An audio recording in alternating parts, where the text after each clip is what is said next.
You always say that we are too quick, but we need. So we will discuss today with the leaders about it, our next steps, and of course the urgent things: air defense, that is one, and of course all the packages. Thanks to all the partners, what we had signed it or accepted, but we need them urgently on the battlefield.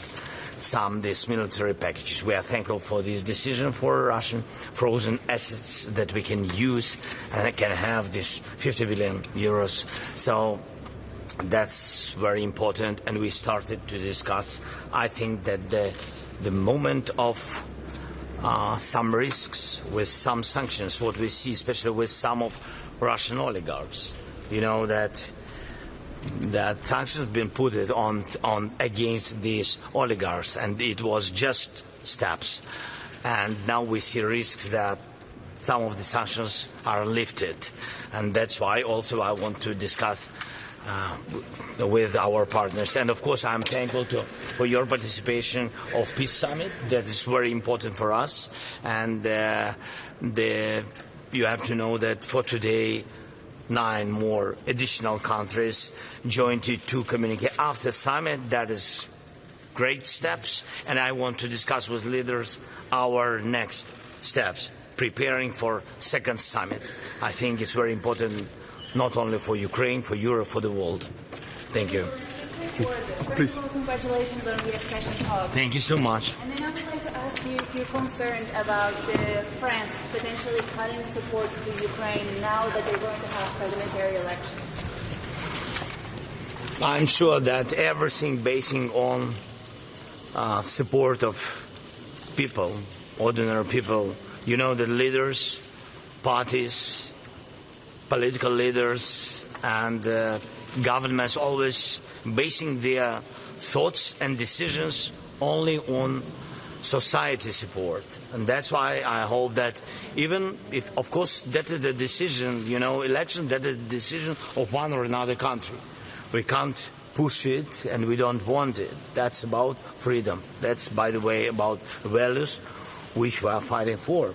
So, and that's why I hope that mostly countries will be on the right side of history, on our side. Mr. President, what are your demands for peace negotiations?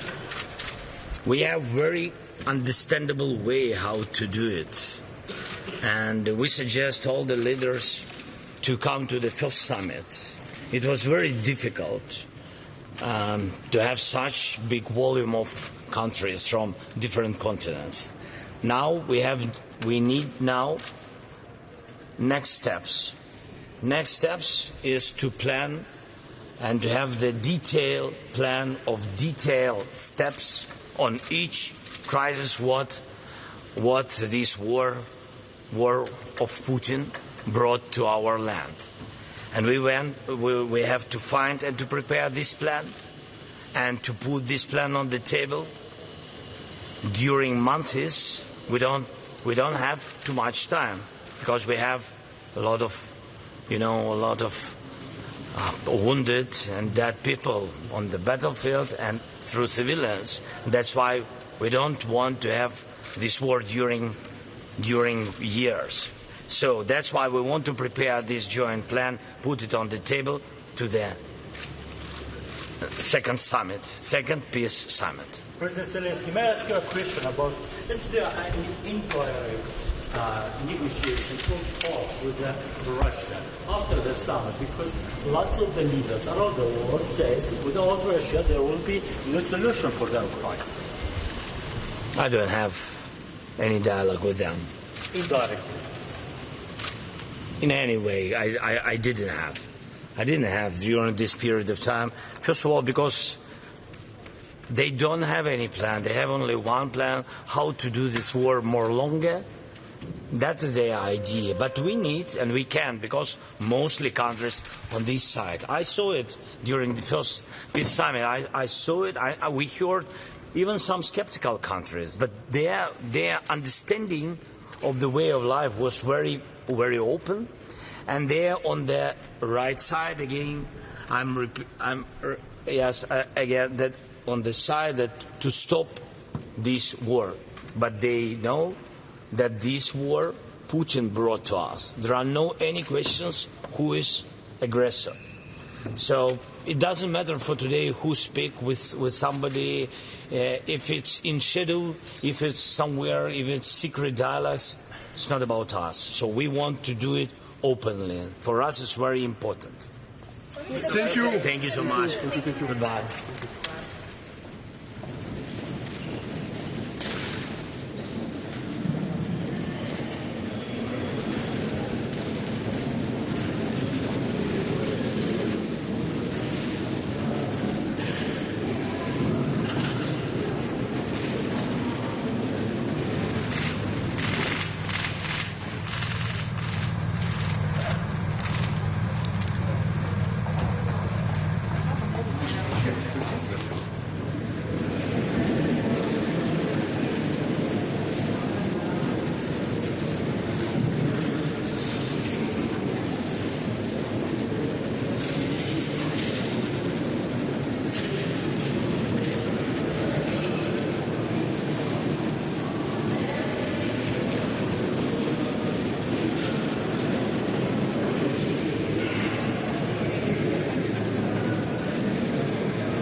Malejski. On the idea of an Iron Curtain, do you think there will be broad support for this idea?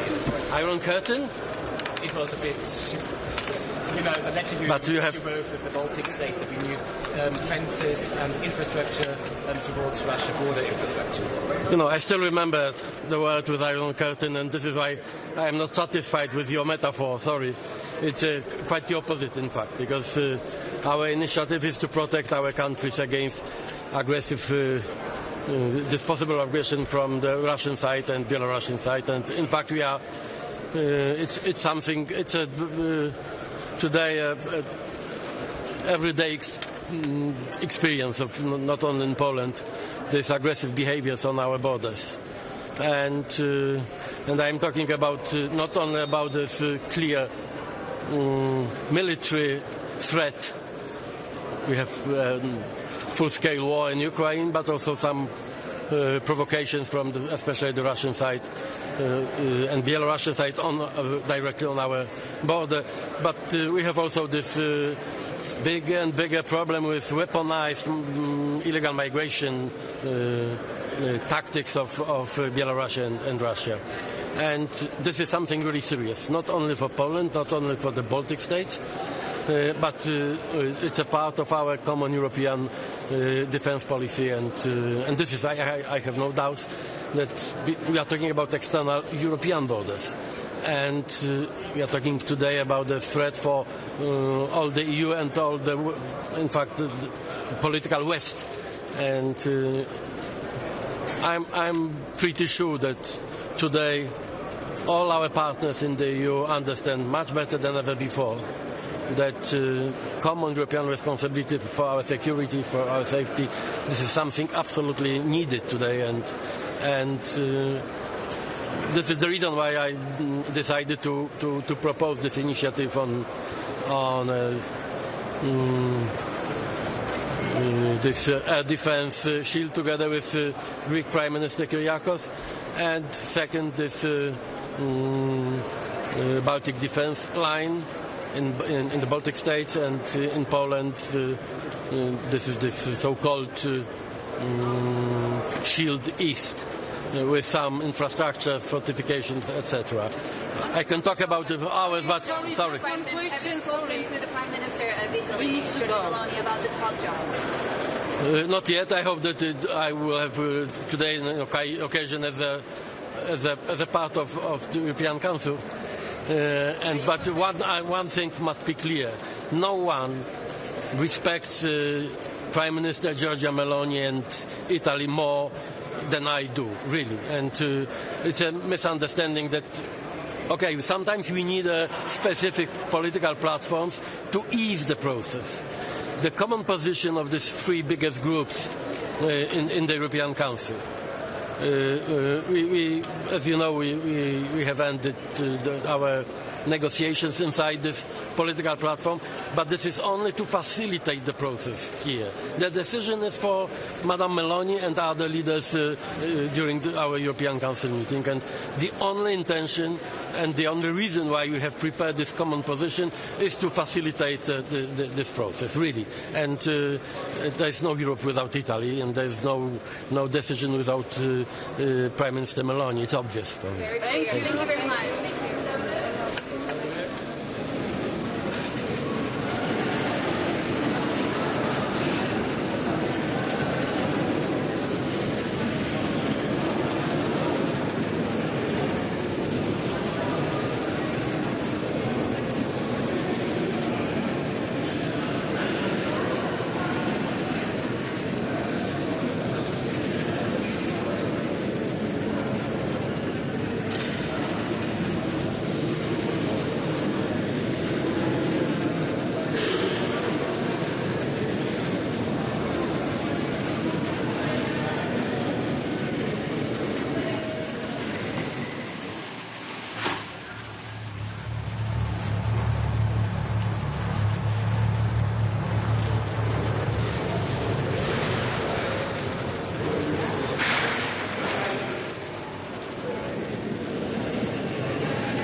today the main task is to agree on top jobs and on security and on economy. So I believe for me as a Prime Minister from EPP Group, Ursula von der Leyen is a good candidate for Commission, head of Commission, and Kaja Kallas would be a great candidate for a High Representative of Foreign Council. So we have to work on to protect our foreign affairs as well as to protect our security and defense. Europe must remain united. That's why I believe a good compromise will be that Costa could be head of European Council. For Latvia, it's very important that defense and security will be addressed, and instrumentalization of migration on our borders can be addressed as well. So we have signed a letter from 3 Baltic states and Poland together to fight against instrumentalization of migration, as well as to make one united defense line with Russia and Belarus within European Union. So, and third issue is economics, and I believe we will talk today as well for prosperity, how we will make Europe more competitive and more prosperous. Thank you. What about Gaza? What about Lebanon today?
Mahdollisesti 2.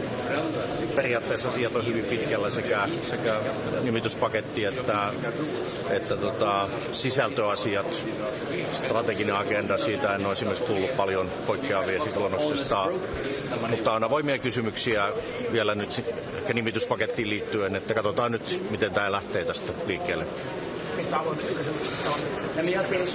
No varmaan se on tämä kysymys, joka on tiedossa, että onko kaikki jäsenmaat mukana tässä aika laajasti sovitussa paketissa, jossa siis Ursula von der Leyen olisi komission puheenjohtaja, Costa Eurooppa-neuvoston puheenjohtaja ja sitten Kaja Kallas korkea edustaja.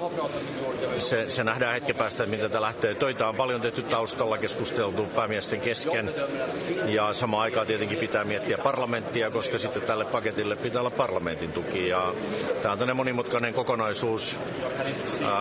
Lähellä ollaan, katsotaan.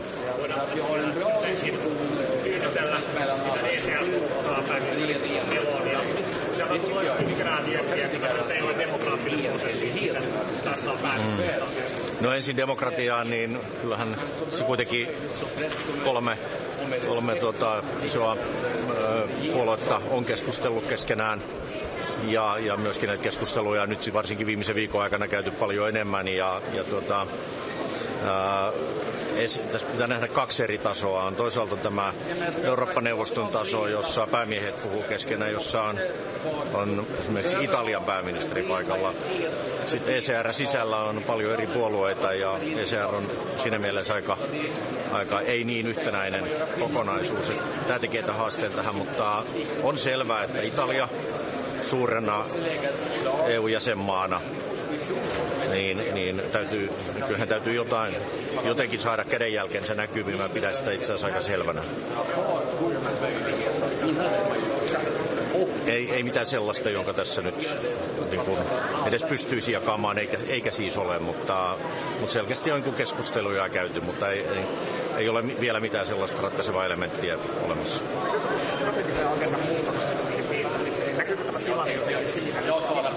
Joo, siis mun tietääkseni strategiseen agendaan ei ole tulossa, ei ole paineita. Varmaan se on kuitenkin laaja asiakirja ja tullaan käymään perusteellinen keskustelu, mutta mä luulen, että se menee aika hyvin. Ja siitä minun pitää sanoa se, että se on niin kuin suoraan Suomen avaintavoitteista.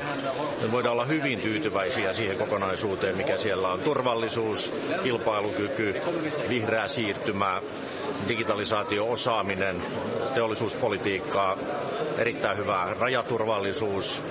Nämä asiat löytyy sieltä. Miten, jos ajatellaan pieni ajatusleikki, spekulaatiota, kuitenkin mahdollinen tilanne, niin jos Melonien kanssa tulisi ylityksen taakse, niin menettäisi sitten määräenemmistöllä? En mä halua sitä ennakoida. Luotan siihen, että kun päämiesten kesken tuolla aletaan istumaan, niin ratkaisut löydetään. Pakko löytää. Anteeksi. No ehkä sen haluaisin sanoa, että kuten varmaan tiedossa, niin presidentti Zelenski osallistuu. Se on hieno asia taas ja tullaan allekirjoittamaan EUn ja Ukrainan välinen turvasitoumus. Ja tämä on taas jälleen kerran yksi merkki siitä, miten EU-maat yhtenäisenä tukee Ukrainaa sen taistelussa Venäjän raakaa hyökkäystä vastaan. Tuetaan kaikki keinoin. Kiitos.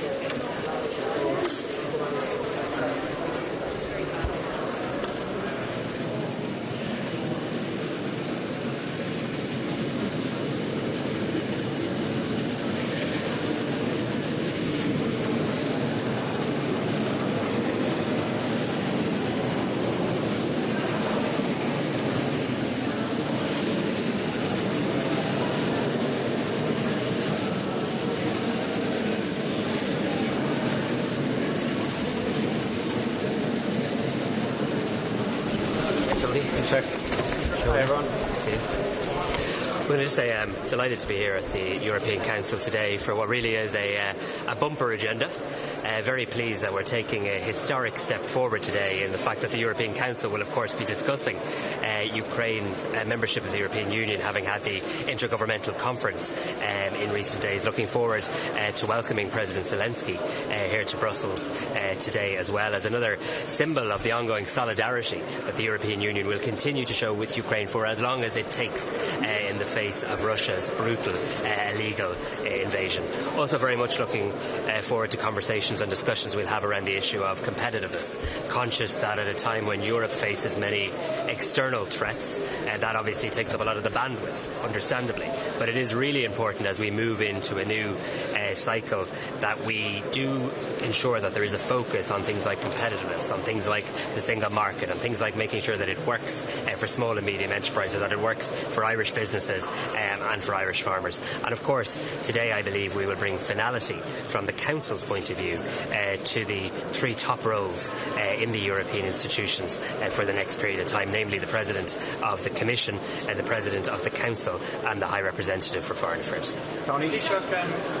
Given the speculation about the announcement that Ireland was kind of gone early on its Commission nomination, do you expect to speak to President von der Leyen and margins today about potential roles for Michael Grant? And do you think it would help if government MEPs for the Commission said that they would vote for Ursula von der Leyen, given that she needs support in the European Parliament? Well, look, I've always believed that this process should be taken step by step. The first step today is for the European Council to confirm the nominee that it intends to put to the European Parliament to be the next President of the Commission. There's absolutely no doubt. There is a clear consensus that will be Ursula von der Leyen. Obviously then President von der Leyen will need to be confirmed by the Parliament, and then and only then does she begin the process of considering the allocation of portfolios. I do believe there's an advantage in having clarity on the name of the Irish Commissioner at a relatively early stage, and I also think it is a symbol of intent and how seriously we take the European Union that we have sent one of our most senior politicians. It's a big decision for a government, particularly at this stage in the government cycle, to send its finance minister, and we're doing that because we believe you need to send people of seriousness, of substance, and with significant experience. So I will be taking every opportunity in the coming hours, days, weeks, along with coalition leaders and others, to back Ireland's Commissioner. Obviously the portfolio that he gets will be a matter for the President in due course, but he obviously is well placed, I think, to play an important economic role. He's well placed to do that based on the political and ministerial experience he has, and also his own professional qualifications too. In relation to government MEPs, look, I think we are entering a different stage of the cycle here again, because what we're effectively seeing, and for people at home it might be useful to know this, what we're effectively seeing is a three-party coalition come together at a European level. The EPP, which my party Fine Gael is a member of, the S&D, which the Irish Labour Party is a member of, and the Renew Group, which Fianna Fáil are a member of. Those groups have come together and they have reached an agreement based on the votes that the Irish people and European people gave in terms of the different roles in the European institutions. I think when it comes to MEPs voting for the Commission President, they're effectively voting for that Commissioner's team. But there's a way to go here. The first step is for the Council to conclude its work today. But of course I think it is helpful now that we have sight of our nominee for MEPs to reflect on that as well, and how they can assist Michael McGrath and assist Ireland in getting the best portfolio possible.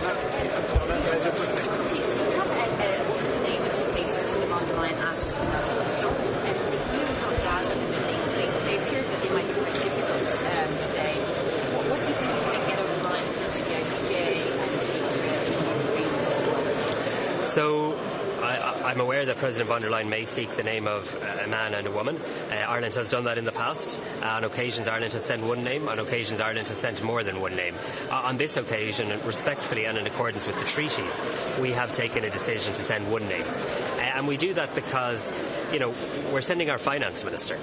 We've asked somebody to effectively step down from their cabinet role, to step down from preparing the next budget. It's important that before you ask them to do that they have clarity that they are going to be the nominee. So our position from an Irish point of view on the name of our next commissioner is settled, and settled in accordance with our coalition agreement. On Gaza and on the Middle East, look, firstly I welcome the fact that we're going to have time and space to have a proper detailed discussion in relation to this today. My position is very, very clear. I do not believe we are using all of the levers at our disposal as a European Union to bring about maximum pressure to create an immediate ceasefire. That has been the position of the Irish government since March. It remains my position today. It is the position that I will articulate at the European Council. I think it would be... I can't find an adequate word to capture how it would be so inadequate to see conclusions that do not reference the importance of complying with the ICJ. I mean, for me, that's kind of basic. I mean, we are the European Union. We value the rule of law. We value international institutions. We value multilateralism. And we have a court, an international court. And by God, we should recognise when it makes an order. So I think that's really important. I'd like to see recognition included in the conclusions. Of course I would, because Ireland, Spain, and obviously outside the EU, but in our European family, Norway, have recognised the state of Palestine. But the most important thing is that the ICJ and its role does need to be recognised, in my view.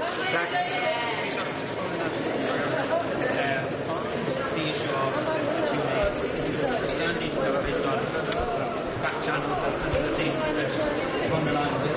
Two names if she's leaving the Parliament in July. And are you saying clearly that if she does in her letter, insist on these two candidates, that Ireland, despite that, will be just sending one? It's important that everyone's mutually respectful of the process, the roles and the treaties. I have huge respect for President von der Leyen. I also have huge respect for the treaties. And the treaties are very clear that it's a matter for a member state to decide who it wishes to nominate. It's perfectly within the President's rights to indicate her views and preferences in any correspondence. Of course it is. But our government has made a decision. We have decided to send one of our most senior politicians, one of our most senior ministers, our finance minister, and we won't be deviating from that. So I expect President von der Leyen may well indicate that she'd like more than one name. It's absolutely perfectly fine for her to indicate that. It's also perfectly fine for member states to reflect on it and decide to proceed as they see best in their domestic situation. Louise? I don't believe so, because I believe, and I know President von der Leyen and how she thinks and how she operates, and I believe she will assess, ultimately, when she has all of the candidates for the Commission, she will assess candidates on their merit, on their ability, and she'll want to build the best and strongest team. And when one examines objectively the credentials of Michael McGrath and the serious level at which he was already serving in an Irish government, I think that will stand us in good stead. Louise?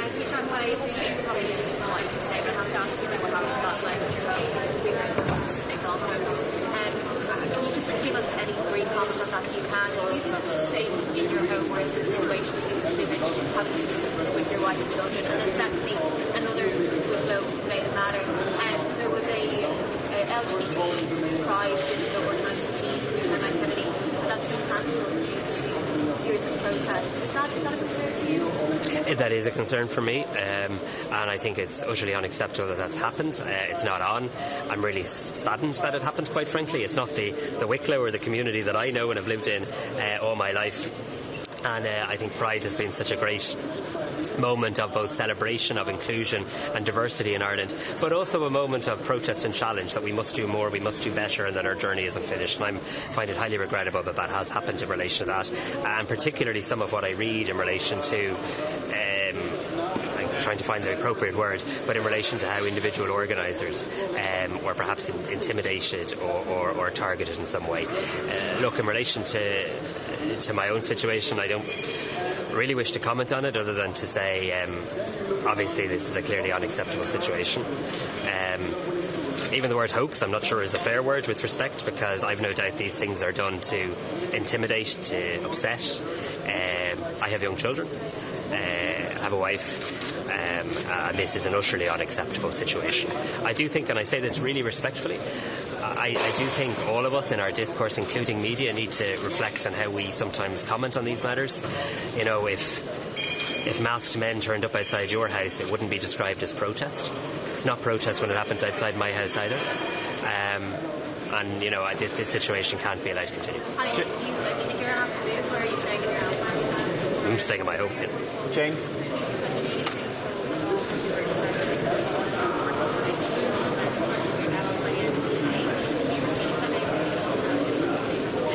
So I've been in daily contact with the Taoiseach, who's obviously the Minister for Defence, on this matter. Indeed, I've spoken to him as recently as an hour ago. My understanding is that he has now received some information from the Defence Forces, which is currently being analysed, because we've got to get this right. Can I just say this at the outset, because I have nothing but respect and indeed pride in the many thousands of men and women who serve in Oakland Nahara and who serve with distinction on a daily basis at home and abroad. And I think as Taoiseach, the best thing I can do for them is make sure these matters are not allowed to lie, that it's just not accepted and that it's called out.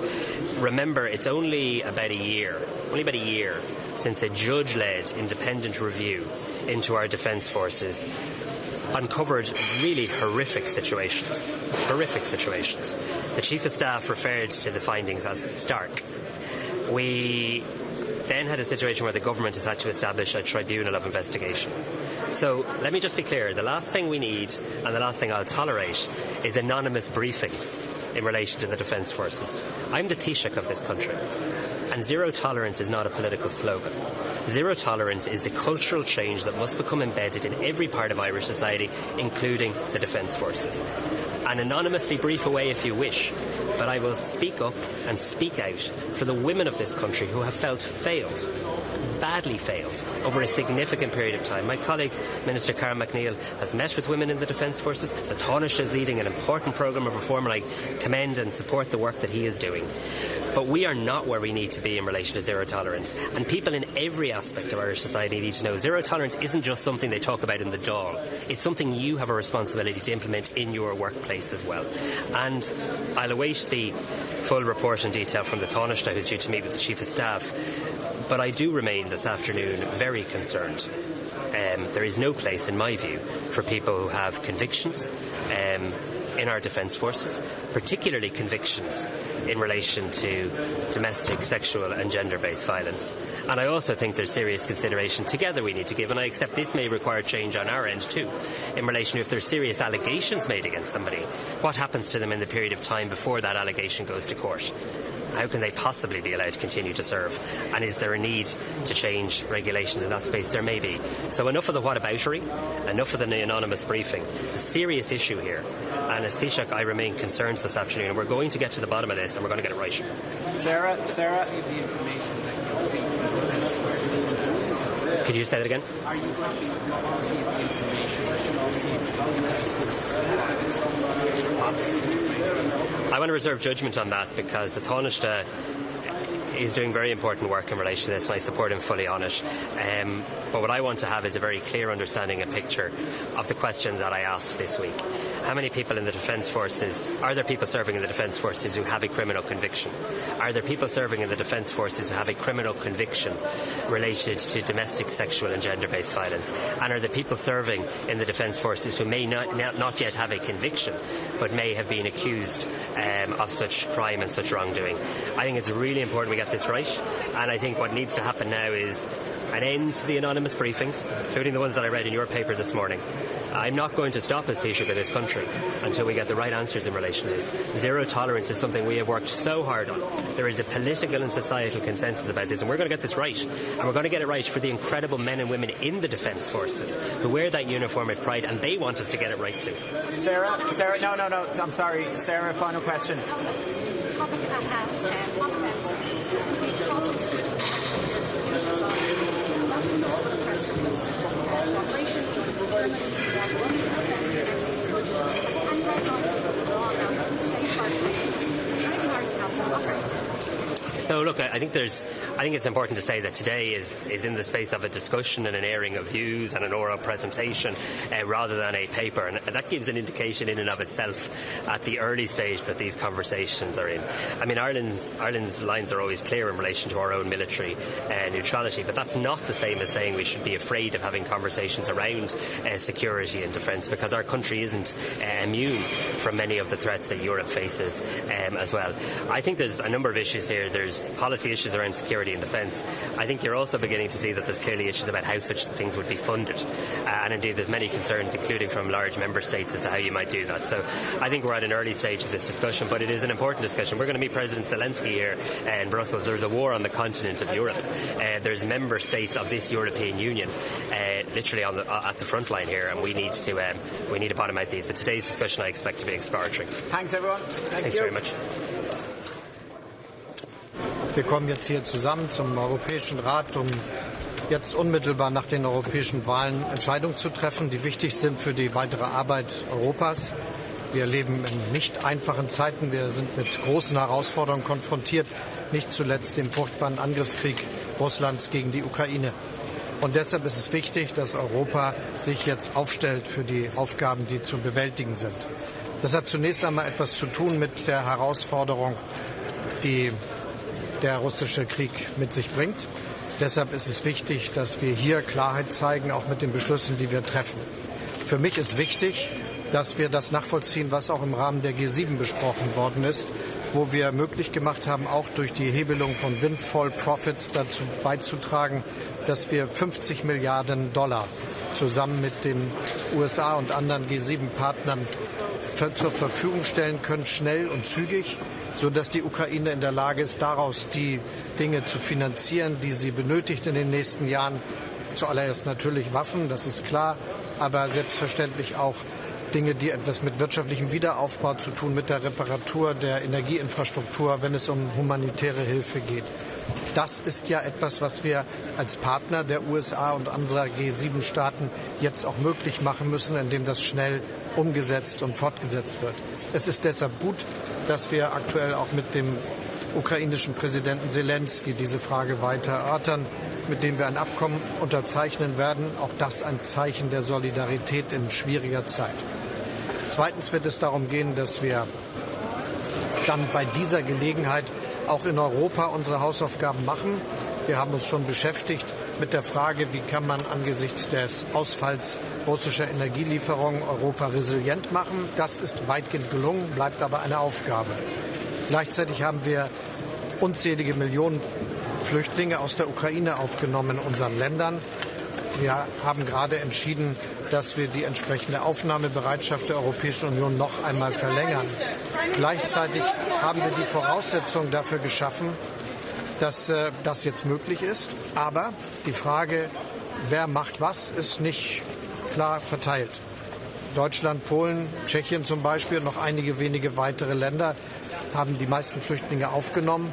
Und deshalb finde ich zusammen mit meinen Kollegen, dass es auch jetzt an der Zeit ist, Entscheidungen zu treffen, die, wenn die anderen Länder sich weniger an der Aufnahme der Flüchtlinge beteiligen, bedeuten, dass aber finanziell Europa diesen Ländern ganz besonders beisteht für die Finanzierung von Lebensunterhalt, beruflichen Trainings, Sprachkursen und all den Dingen, die da eine Rolle spielen.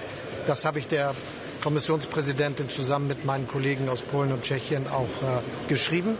Und wir werden darüber auch diskutieren wollen. Ansonsten ist ein wichtiges Thema hier dann natürlich, damit alles ins Laufen kommt, die Besetzung der zentralen Funktionen, über die der Rat zu beschließen hat.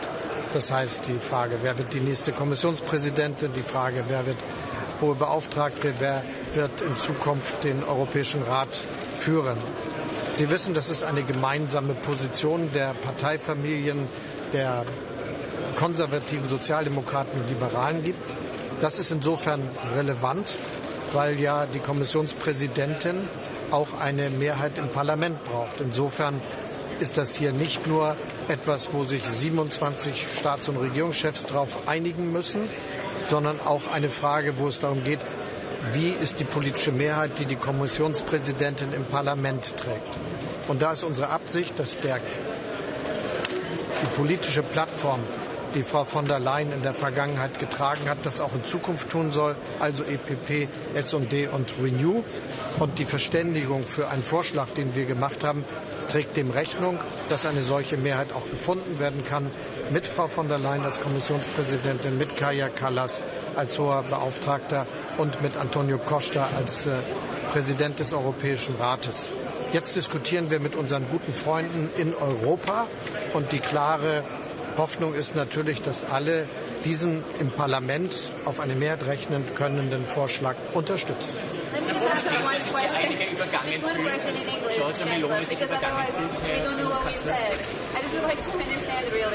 It's very good that you, but please, I will just speak in German today. Verstehen Sie, dass Frau Meloni hier übergangen Hier entscheiden 27 Mitgliedstaaten im Europäischen Rat. Aber ich habe ja schon gesagt, es geht auch darum, wie ist die Plattform, die im Parlament die Kommissionspräsidentin trägt. Und dafür haben wir eine politische Verständigung erzielt unter diesen drei Parteifamilien. Das ist nur eine Position. Wir werden das hier sorgfältig, fair miteinander diskutieren. Da sind alle 27 gleich viel bedeutend. Und das ist mir auch wichtig. Aber wir haben eine Entscheidungsbildung erleichtert, weil der Europäische Rat und die Mitgliedstaaten müssen ja auch klugerweise einen Vorschlag machen, der auf eine Mehrheit im Parlament rechnen kann. Schönen Dank.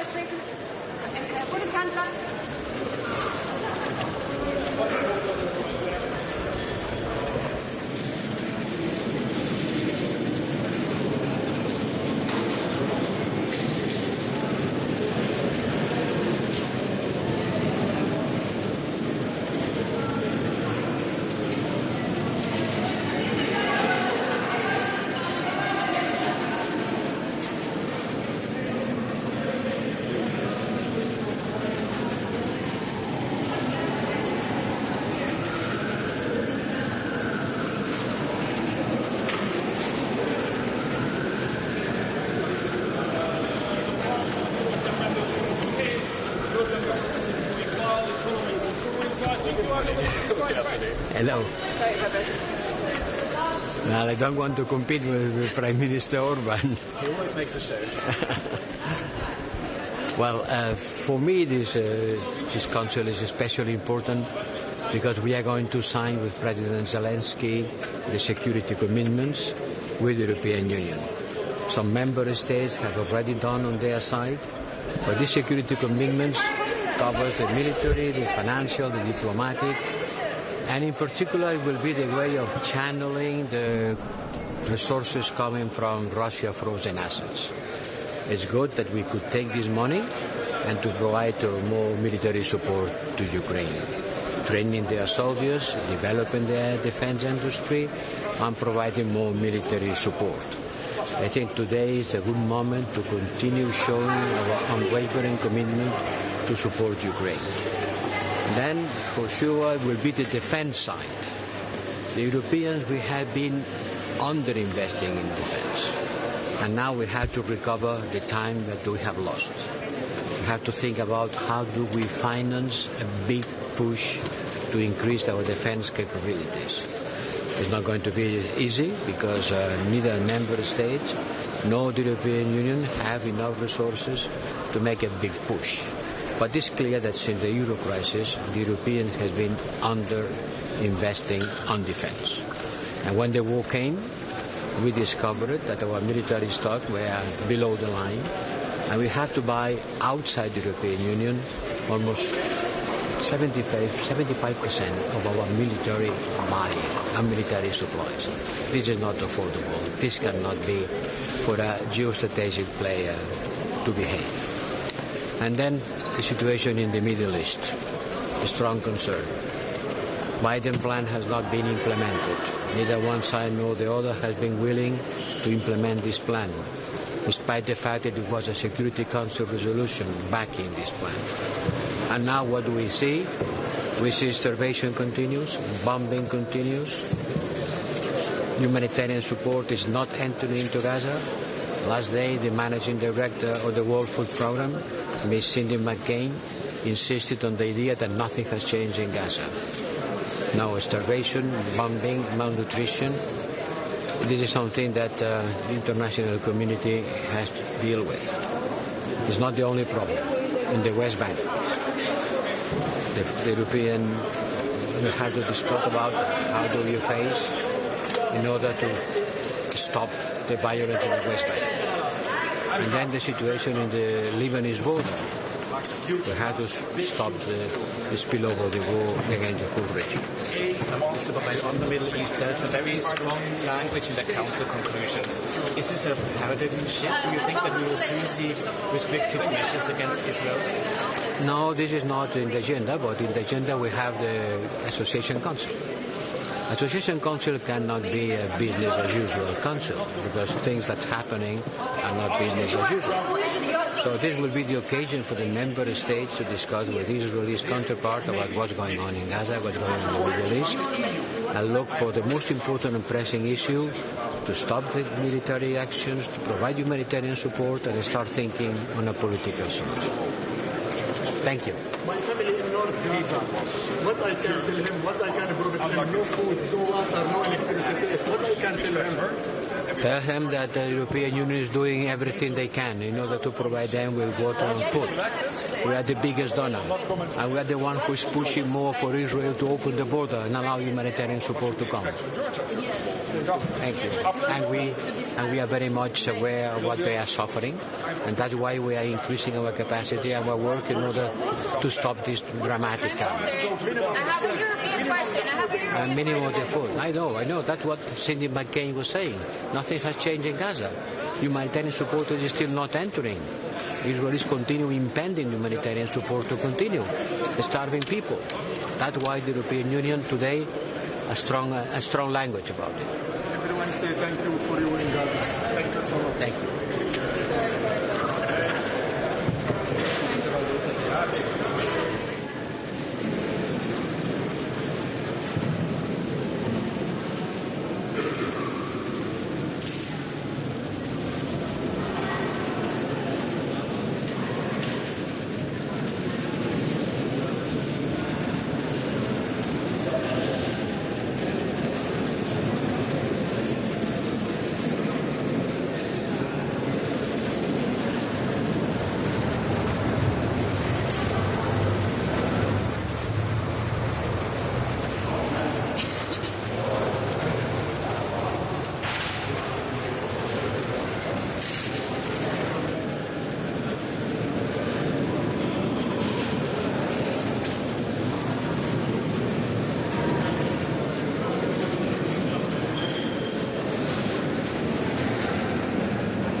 first of all, we very much welcome the fact that President Zelensky is here, and we are very glad that we can continue to work on the enlargement path, also in the new Parliament, as accession negotiations have started with Ukraine and Moldova, something that we asked for a very long time, and I have no doubt that the next European Parliament will continue on that path. On the programme, so 2.5 weeks ago we had European elections.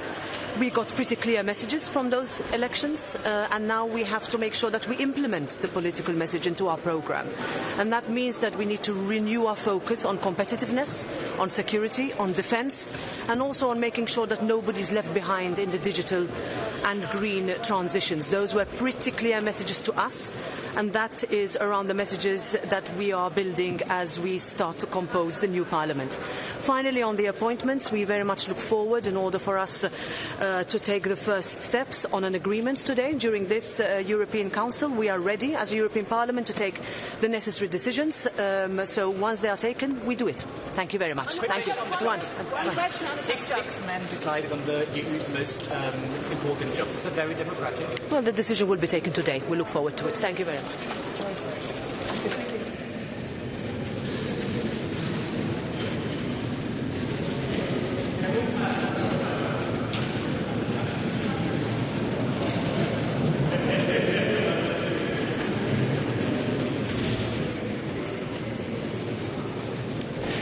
Ja, heute wieder ein wichtiger Rat mit vielen verschiedenen Themen.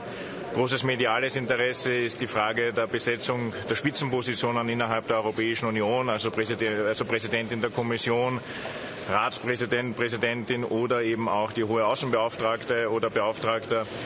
Das wird tatsächlich ein wichtiger Teil des heutigen Tages sein, aber es geht auch um sehr viele Inhalte, wie zum Beispiel, dass wir als Österreich erreicht haben, dass das Thema Migration wieder auf die Ratsagenda gesetzt worden ist. Es geht um den Außengrenzschutz.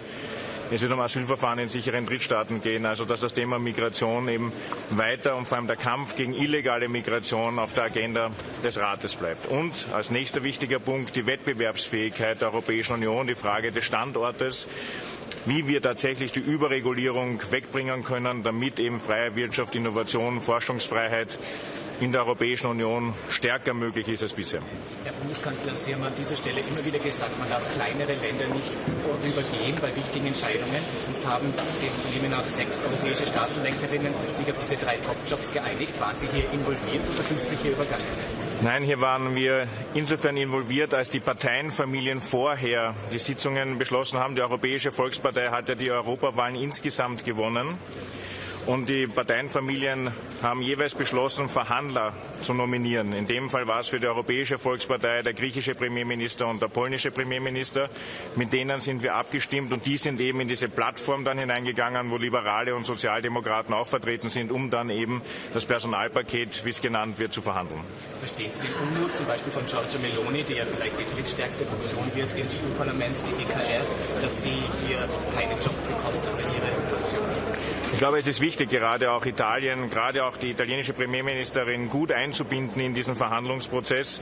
Ich trete auch innerhalb der Europäischen Volkspartei dafür ein. Giorgia Meloni ist eine Premierministerin, die sehr viele gute Initiativen gesetzt hat für die Europäische Union, für die Sicherheit an unseren Außengrenzen. Gerade wenn ich auch an ihre Afrika-Strategie denke, damit auch für Österreich ist sie eine wichtige Partnerin.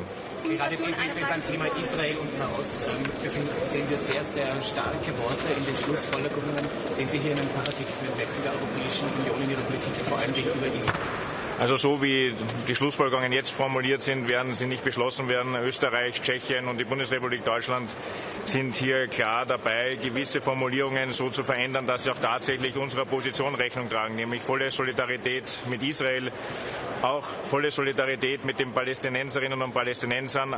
Aber der klare Feind heißt Hamas und die Terrororganisation ist für den Krieg verantwortlich. Der ukrainische Präsident Volodymyr Zelensky ist hier, er bekommt Sicherheitsgarantien mehr in seinem Syrien von bereits beschlossenen Unterstützungsleistungen. Noch immer blockiert ist die sogenannte Friedensfazilität, 6,5 Milliarden. Werden Sie das Thema ansprechen oder erwarten Sie eine Diskussion, weil Sie noch immer blockiert werden?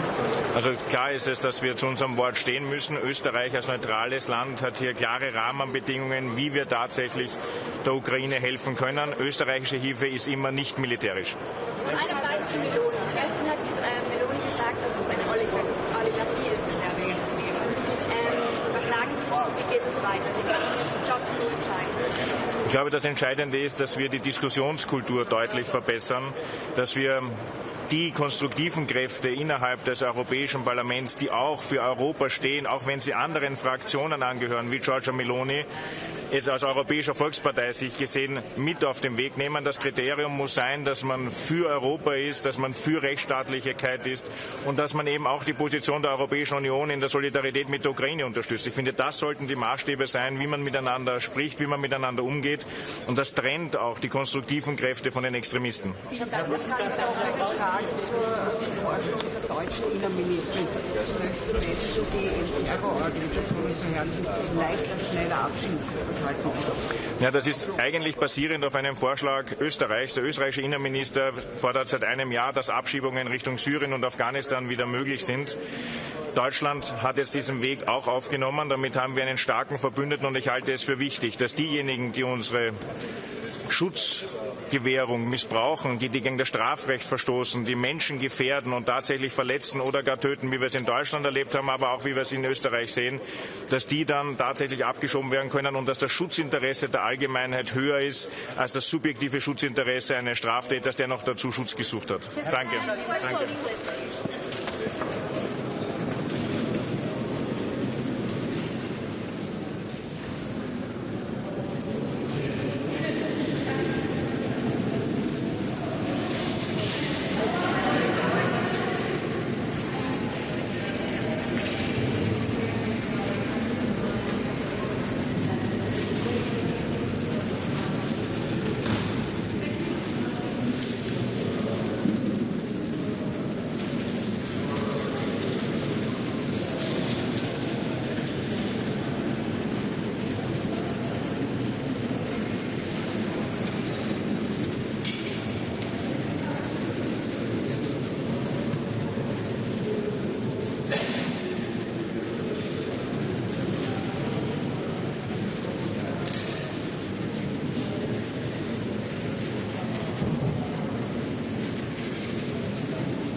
Excellencies, ladies and gentlemen, I should like to welcome you and kindly invite you to take your seats for the signing ceremony of the day, ahead of the exchanges between the distinguished members of the European Council and its esteemed guests.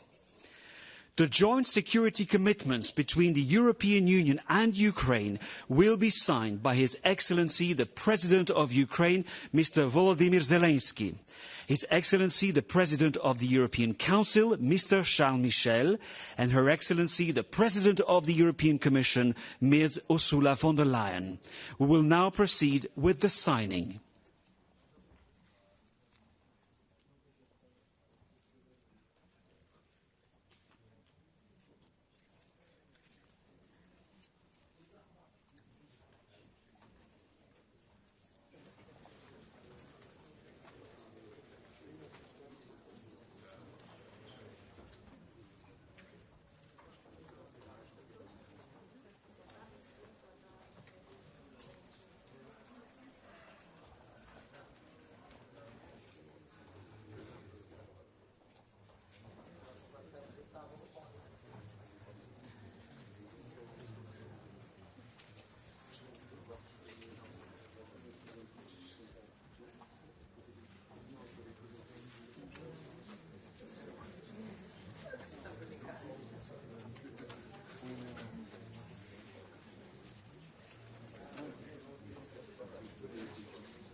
I should like to invite Their Excellencies the Presidents to stand up for a joint photo.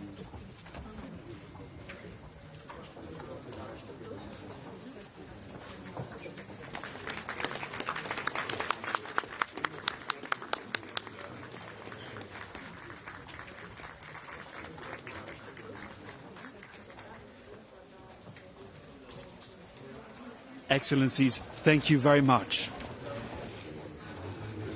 We shall now move to the signing of a bilateral agreement between the Republic of Lithuania and Ukraine.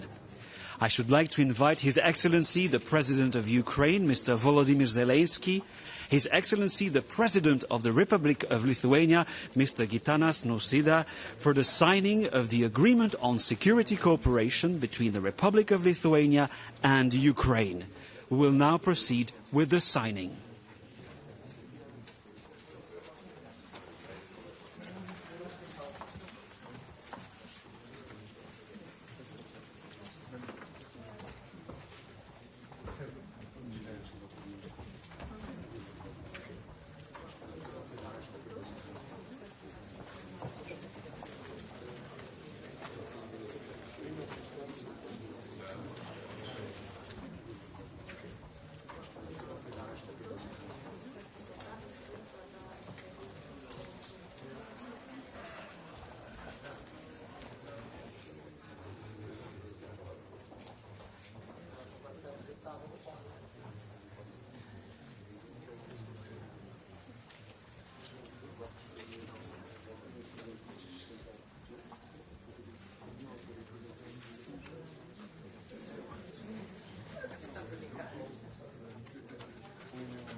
I should like to invite Their Excellencies the Presidents to stand up for a joint photo.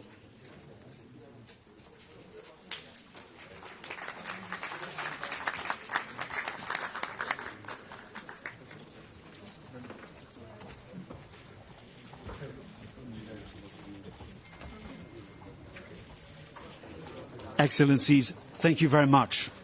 We shall now move to the concluding act of the ceremony foreseen for today, the signing of a bilateral agreement between Estonia and Ukraine. I should like to invite His Excellency, the President of Ukraine, Mr. Volodymyr Zelensky, Her Excellency, the Prime Minister of Estonia, Ms. Kaja Kallas, for the signing of the Agreement on Security Cooperation and Long-Term Support between Estonia and Ukraine. We will now proceed with the signing.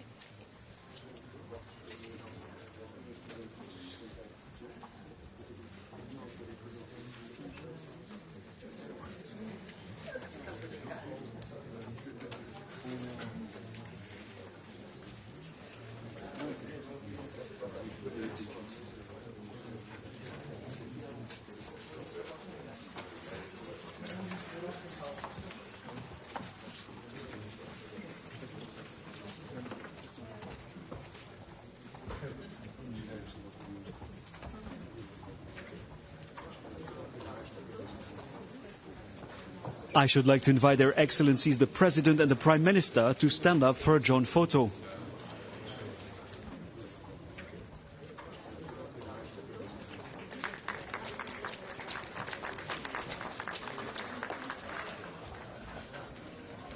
Excellencies, ladies and gentlemen, the signing ceremony has now come to an end. Thank you all for your presence and for having witnessed these solemn moments. We will now welcome the press for a short media moment. I kindly invite you to remain seated during the media opportunity. The meeting will resume shortly.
Dear colleagues, I would like to welcome all of you. I would like to welcome you, dear President of Ukraine, dear Vladimir. We are extremely pleased to have you today here in Brussels and to have this occasion to have once again an exchange of views with you on the state of play, on the situation in Ukraine. This is an important summit, it's an important meeting, and this meeting takes place in an important moment. And I have the impression that the recent weeks, together with you, with your country, we have tried to do our best to make some additional progress in our support for Ukraine, for the people of Ukraine. First of all, there was this important peace summit that took place in Switzerland, and we'd like to congratulate you and Ukraine on the result, on the outcome of this peace summit. This was important to rally a big part of the international community to express our common support for the UN Charter, for the territorial integrity and the sovereignty of Ukraine. It's also important to identify some concrete consequences of the war for the world, and to try to engage with partners across the world so that we can try to deliver and to make some progress in the humanitarian domain, in the field of the energy sector, or in the food security, for instance. This is one first element, and we are determined to support you so that there can be a useful follow-up following that meeting that took place in Switzerland. This is the first point. Second point, today once again was the occasion to discuss our support to Ukraine, the financial support, the military support. You know that a few weeks ago in Italy, in the framework of the G7, we made some important steps to support Ukraine, and we have the occasion to see how at the EU's level we can make sure that we show our solidarity, including at the financial level. And finally, a few days ago, we made an additional important political step. We remember that you decided to apply to become an EU member, and the European Council decided to grant the candidate status to Ukraine. In the meantime, you made a lot of efforts. You put in place a lot of fundamental reforms, and we are very pleased that we made the decision a few days ago to start the negotiations with Ukraine following this first IGC that took place a few days ago. In a nutshell, dear President, dear Vladimir, I would like to tell you that we know and understand what's at stake. We are very impressed by your leadership and by the political will and the courage of the people of Ukraine. We know that you are fighting for your freedom, you are fighting for your land, for your future, for your children, but you are also fighting for our common values and principles. And we have to explain, I think, all across the EU that by supporting Ukraine, we support a more stable and a more prosperous European continent in the future. This is also our collective duty to explain again and again to our European citizens. These are a few points I wanted to make in introduction. Now I would like to pass the floor to you, Vladimir, but once again feel welcome. It's a great honor and a pleasure to be with you today here in Brussels.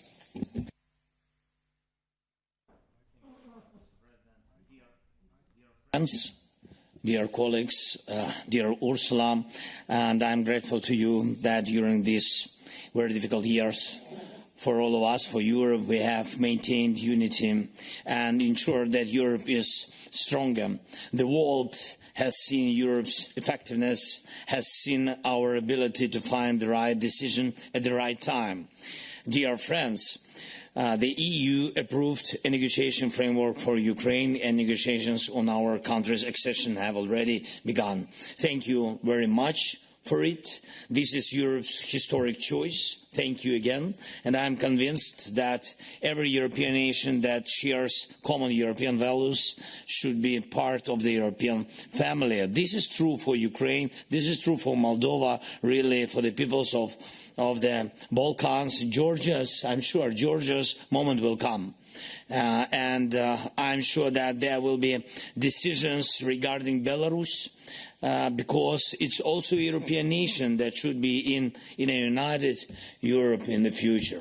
And now it will be right for us to move from decision to decision without wasting time. We have already held the first intergovernmental conference between Ukraine and the EU, and we hope that the next steps will not be delayed, including the official screening procedure. Ukraine is ready to go through all the necessary steps, and I would also like to thank you for the security agreements. Today, Charles Michel, Ursula von der Leyen and we signed the joint security commitments with the EU. Together with President Nicosia, I signed a security agreement between Ukraine and Lithuania, and together with Prime Minister Kallas, the security agreement between Ukraine and Estonia. And I invite everyone in Europe who is still on the sidelines of the security work to join us.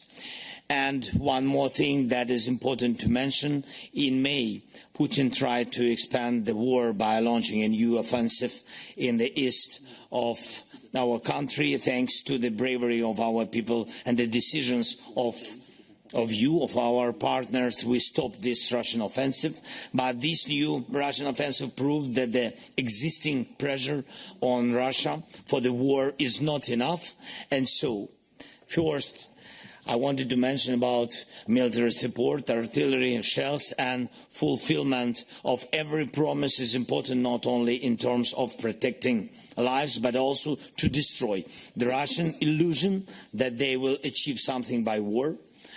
Funding is very important through the European Peace Facility and on a bilateral basis, funding that is timely, as well as logistics, so that each package that is announced comes to the battlefield as soon as possible. Second, air, shield and long-range capabilities. We are managing to bring security back to Kharkiv, one of the largest cities in Ukraine, security from Russian missiles. This is due to the elimination of Russian missile launchers near our border. Each of you knows how this became possible. And also we must protect Kharkiv and every other city in Ukraine from Russian guided bombs. That is a big problem. Our long-range strikes and modern air defense are the key to stopping this terror. And I thank each and every one of you who is helping to make this happen. The third is Russian assets. And I'm grateful for the decision that provide Ukraine with the financial resources from frozen Russian assets. It's fair that the assets of the terrorist state work to protect Ukraine suffering from Russian terror, and all the assets of the terrorist state should work to protect life, of course. And we must find the right way to confiscate all these assets. And now we see how the sanctions against Russian oligarchs started to be lifted. We must stop these and strengthen sanctions because Putin's regime rests on such money. And the fourth is energy. Closer to winter, it can be the first, really. And so Putin wages an all-out war against our energy sector. It's our duty to prevent Russia from setting a precedent for destroying the energy of an entire nation. If Russia succeeds, it will become part of military doctrines around the world. Energy is one of the foundations of the normal human life. We do everything we can to restore the power generation and to protect this generation, and we need a significant increase in electricity imports from the EU, as well as support with equipment and other resources to protect and restore our energy system. And the fifth is diplomacy. Thank you all. I thank all of you for participating in the Peace Summit, which was a clear success of our peacemaking efforts. We proved that the world can unite to restore the full effectiveness of the UN Charter and return peace to Ukraine. Nine more participants have signed the final communique of the summit, and we are continuing this work with more signatures to come. I also invite you to join the preparation of the second Peace Summit. We are now organizing groups that will work on developing specific action plans to bring the just end of the war reliably, honestly, and for a long time. And we need as much joint efforts as possible to achieve this. Europe has proven that it can be efficient, and I thank you for that. Thank you for your support. I am grateful for this historic Belgium presidency of the EU, and I wish the next one, the Hungarian presidency, to be effective. Slava Ukraine. Thank you. Thank you, Vladimir. And now I would like to give the floor to Mette. Mette Frederiksen, please. Thank you, Charles, and thank you, Volodymyr, for participating here today. I think for the last more than 2 years,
also like to understand what is your answer to some of the concerns raised by Viktor Orban and Giorgia Meloni that the way that discussions happen on the top jobs has not been the most democratic. Well, let me first start with what is the main reason why we're here. It's the end of the Belgian presidency, a presidency that I think you could call a deal-making presidency. A tremendous amount of work has been done.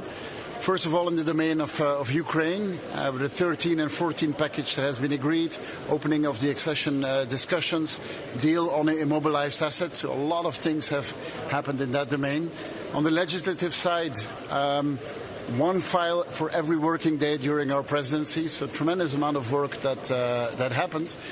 And then on the future, on the next 5 years, we came out with a list of priorities which are agreed on, which is competitiveness really at the core of our economic policy, defense and security, of course, migration, and our values. I think that now the priorities have been set.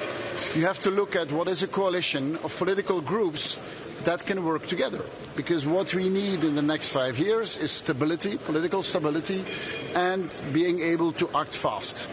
Then you look around in the European Parliament and there are 3 groups that are willing to work together. That's how democracy works. You form a coalition of political groups that want to work together, that want to provide stability, that want to be action-oriented, and based on that, 3 very high-quality names have been put forward.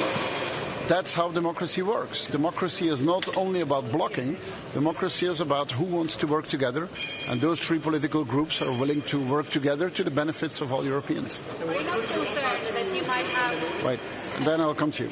Are you not concerned that you might be upsetting some colleagues and that in turn Meloni and Orban, they might be asking for higher portfolios at the Commission? We'll listen. But that's up to the President of the Commission to constitute the European Commission, and I guess it will also be linked to the quality of the people that are being presented. But what is important is that we make sure that the institutions function. To make the institutions function, you need a presidency of the Council, a presidency of the Commission, you need a high rep. There's also decisions to be made in Parliament, but that's first of all the heads of those institutions. They need to be able to function together. And if there is one thing we need to improve over the last 5 years is let's make sure that you have quality people who are willing to work together. But that's how democracy works. It's not about people who are not willing to work together. It's about people who are willing to work together. And those 3 political groups are able to, but let's listen around the table. Yes.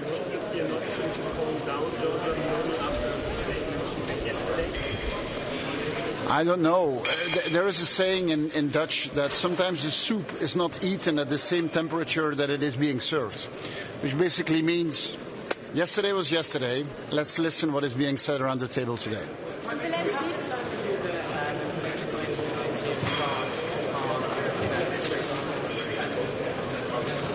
I don't know. Every election needs to take place. I have no crystal ball. And it's the French who will decide on who they vote into Parliament. It's not me as a Belgian, so I will have to look at the result, and we can do a lot of what-if questions, but in general they're not very useful. Let's wait for the results and we'll judge afterwards. Yes.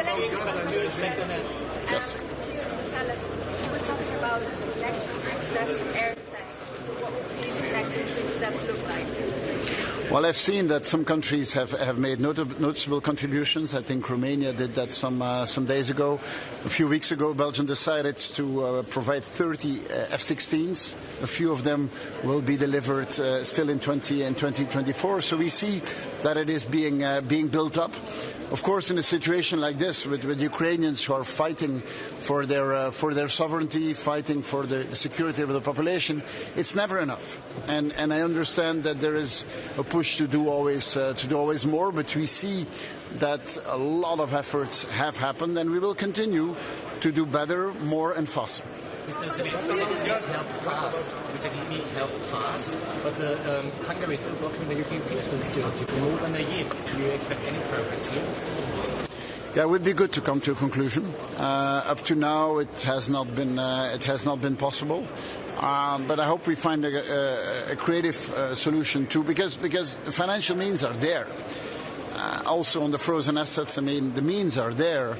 So it's not a question of not having financing, it's a question of how do you execute it. So I hope he can come to an agreement there, and I hope that the presence of President Zelensky here helps. I mean, signing this security agreement is an important step. We have done this on the national level between Ukraine and Belgium a few weeks ago. So I hope that, I mean, that's why you need councils, is that sometimes people are pessimistic before the council starts, but very often we overachieve in the results around the table. Mr. Prime Minister, will you discuss Georgia?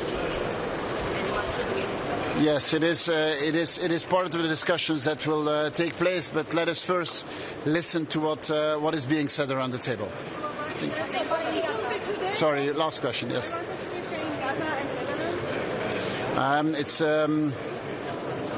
It has been for too long. Too many people have been killed, and for too long we have been asking and we have been requesting that the violence would stop. It's good to see that there have been initiatives on the US side, that in Europe we are putting ourselves on the same line. What we need is sensible and responsible people that gather around the table.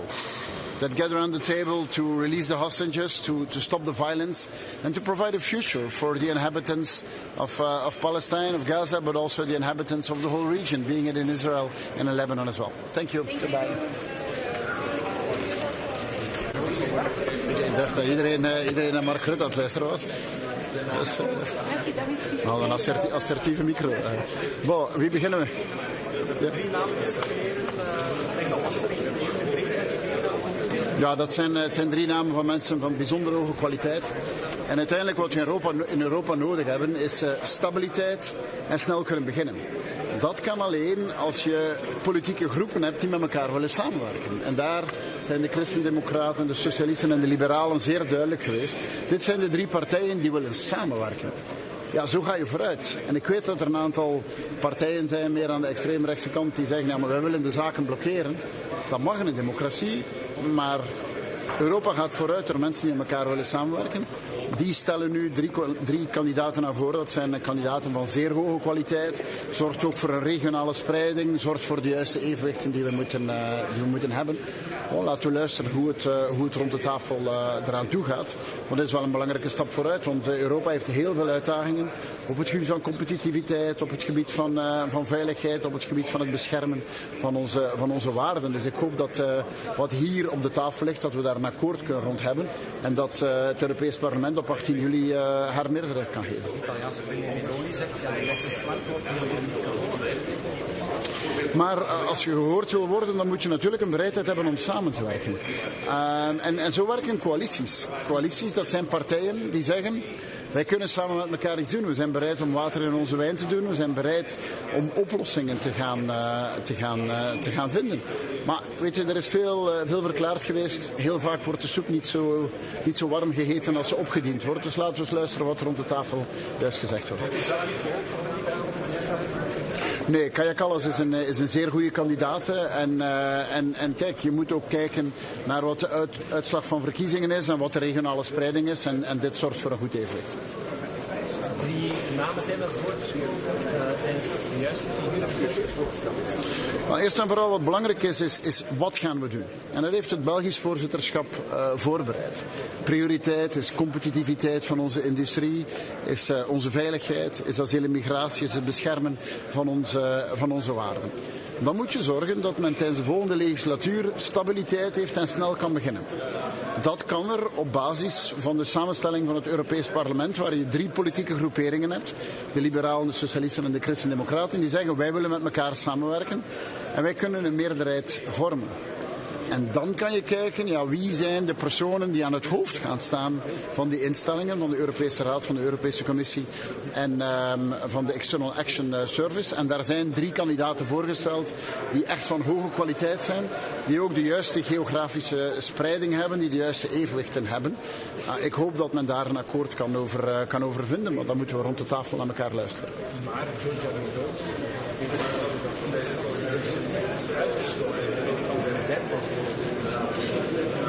Kijk, laten we naar elkaar luisteren. Maar een coalitie wordt gevormd door partijen die zeggen dat ze met elkaar willen samenwerken. En dat ze bereid zijn om tot een evenwicht te komen. Laten we kijken, er zijn veel verklaringen in de pers geweest. Maar ik denk dat we vooral rond de tafel naar elkaar moeten luisteren. Wie wordt de volgende Belgische? 18 juli of zo dan zou je de vraag aan België Dat zullen we op dat moment zien. Hè. Laten we eerst ervoor zorgen dat mevrouw von der Leyen een meerderheid haalt in het Europees Parlement. En dat zal best wel een opdracht zijn. Dus er zal iedereen daarvan overtuigen. En dan zullen wij op een bepaald moment die brief krijgen en zullen we zien welke het politieke momentum op dat moment is in ons land. Maar dat hebben wij nog gedaan. Dus dat hebben we nog gedaan. Ik heb nu intussen deel uitgemaakt van 3 regeringsvormingen. Heel vaak komt dat op tafel tijdens de regeringsvorming. En wij slagen er altijd in om iemand voor te stellen die gedragen is. Die ook de juiste kwaliteit heeft en die ervoor kan zorgen dat wij een topfunctie in de Europese Commissie kunnen binnenhalen. Het moet vooral een goede zijn. Yeah, sure. Rapidly.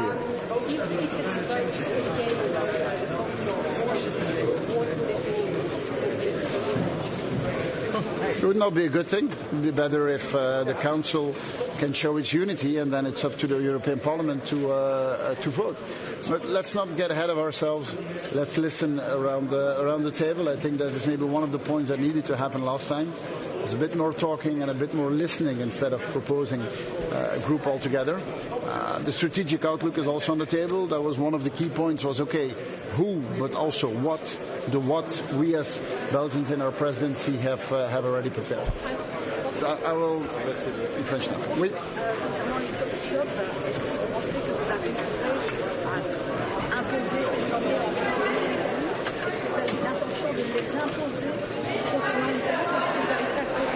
Essayons tout d'abord de s'écouter. Donc la question, c'est pas uniquement le qui, mais surtout le quoi. Le quoi, ça c'est la Belgique qui l'a préparé dans notre présidence du Conseil, où on a bien établi les priorités pour la prochaine législature. Ce dont on aura besoin, c'est de la stabilité et de la rapidité dans l'action. Et donc, on doit d'abord stabiliser la présidence du Conseil, la présidence de la Commission et la présidence du High Representative. Ça, il faut que ça soit stabilisé, et ça peut être stabilisé basé sur des accords politiques. Et on voit qu'il y a 3 groupes politiques qui sont prêts à travailler ensemble. C'est les libéraux, les socio-chrétiens et les socialistes qui sont prêts à travailler ensemble. C'est comme ça que la politique fonctionne. C'est des partis qui disent on a l'ambition de travailler ensemble avec un certain projet politique, et ce projet politique est sur table maintenant, basé là-dessus. 3 noms ont été mis en avant, c'est des noms de qualité qui représentent aussi l'équilibre géographique et d'autres équilibres en Europe. Écoutons-nous et regardons ce qui se passe. Beaucoup d'excitation là. Oui. Non, il y a tout un agenda, il y a 20 pages de conclusion. Mais il y a beaucoup de travail qui a été fait. C'est la consécration de la présidence belge, une présidence qui a vraiment fait beaucoup plus que ce qu'elle avait attendu de cette présidence. Donc non, il y a beaucoup de choses qui sont sur la table. Un de ceux-là, c'est naturellement les 5 ans à venir. Il y a plein de choses à discuter. La présidence belge, vous êtes fier du bilan de la Belgique après... Je pense qu'on peut être vraiment fier du bilan de la Belgique. Ça a été ce qu'on appelle le deal-making presidency. On a fait, sur le côté législatif, pour chaque jour de notre présidence, on a fait un accord pour l'Ukraine, on a fait un accord sur les avoirs gelés, on a fait un accord sur le 3e et le 4e paquet de sanctions, on a ouvert les discussions d'accession de l'Ukraine. Donc on a fait énormément de choses, on a établi les priorités pour les années à venir. Donc je pense que oui, on peut être fier de cela, et ce sera surtout à la prochaine présidence et à cette période de 5 ans de finir cet agenda. Comment vous voyez cette future présidence? Mais voilà, tout le monde a le droit de jouer. Vous savez, une des grandes leçons, c'est que la présidence, ça ne veut pas dire que vous êtes le chef de l'Europe. La présidence, vous êtes celui qui doit faire le compromis, et c'est peut-être un rôle intéressant pour M. Orban d'être dans ce rôle-là. Merci. Au revoir.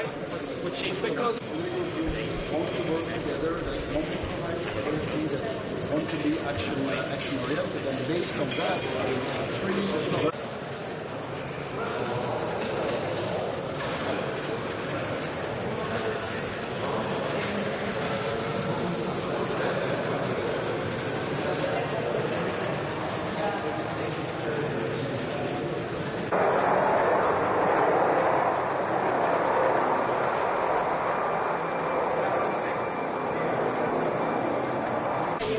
Nagyszerű.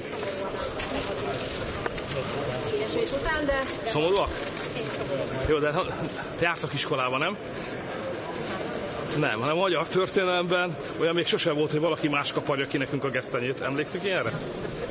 Tehát ha magyarok valamit el akarnak érni, akkor vagy elérik, de hogy más érje helyettük, az olyan biztos nem lesz. Tehát miután nem tudtuk megoldani saját erőből, hát így jártunk. Na, hogy járunk ma? Nézzük ezt. Igen, lesz, igen. Van egy megállapodás, amit szégyenteljesnek kell, hogy minősítsek. A megállapodást pártalapon hozták létre. Nem programok, nem az eddigi teljesítmény, nem a jövendőbeli tervek, kifejezetten egy hatalmi osztozkodás valósult meg, amit 3 párt hajtott végre, a néppárt, a szocialisták és a liberálisok. Ami egy pimasság az európai választókkal szemben, akik többségükben jobb oldalra szavaztak, és szerettek volna egy jobboldali európai vezetést látni, de a néppárt begyűjtötte a jobboldali szavazatok egy részét, majd elvitte balra. És így becsapták az európai választókat. Ez a most létrejött koalíció, a hazugság és a becsapásnak a pártkoalíciója, amely se az elmúlt 5 év rossz teljesítményét nem veszi figyelembe, se a következő szakra szóló programokról nem szól, csak hatalmi osztozkodásról. Úgyhogy ez a helyzet, nincs semmi okunk arra, hogy mi ezt a hatalommal való visszaélést támogassuk, nem tudjuk támogatni ezt, különösképpen még a bizottság elnökasszonyát meg azért sem tudjuk támogatni, mert a jogállamiság eszközét, ami egy fontos európai érték, az párt alapon és politikai alapon használta, és használja Magyarországgal szemben. Amikor Lengyelországban kormányváltás volt, amit a jogállamiság eszközeivel innen mindig is támogattak, és megcsináltak egy csomó változást, ami minimum kétséges, akkor a bizottság egy szót sem szólt. Amikor én levélben megkérdeztem, hogy amit az új lengyel kormány megtett Lengyelországban, a szabad-e nekünk magyaroknak megtenni, még válaszra sem éltatta. Tehát egy ilyen bizottság elnöke nem maradhat a mi fölfogásunk szerint a helyén, ezért nem is tudjuk támogatni. Hosszú listán van. Senkit. Igen?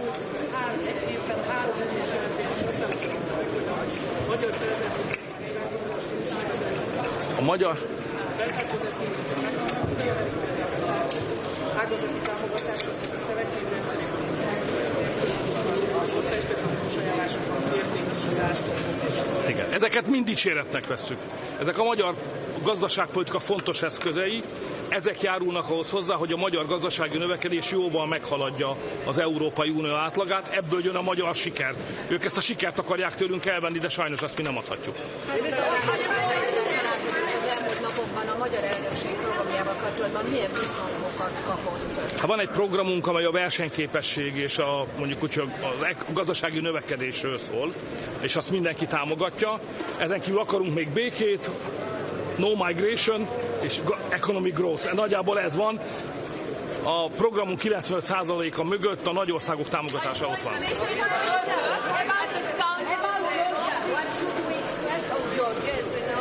Congratulations, you have done historical victory yesterday. Yeah.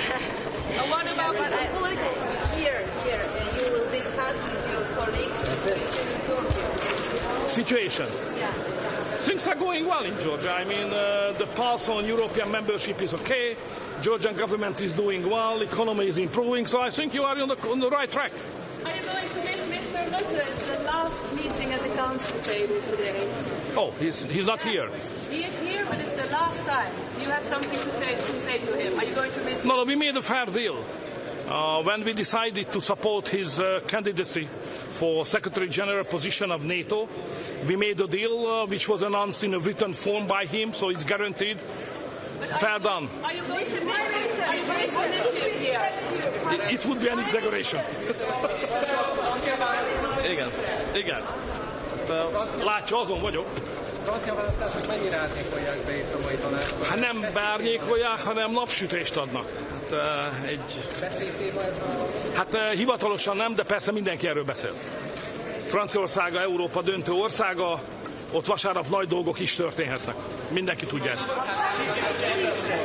Not yet.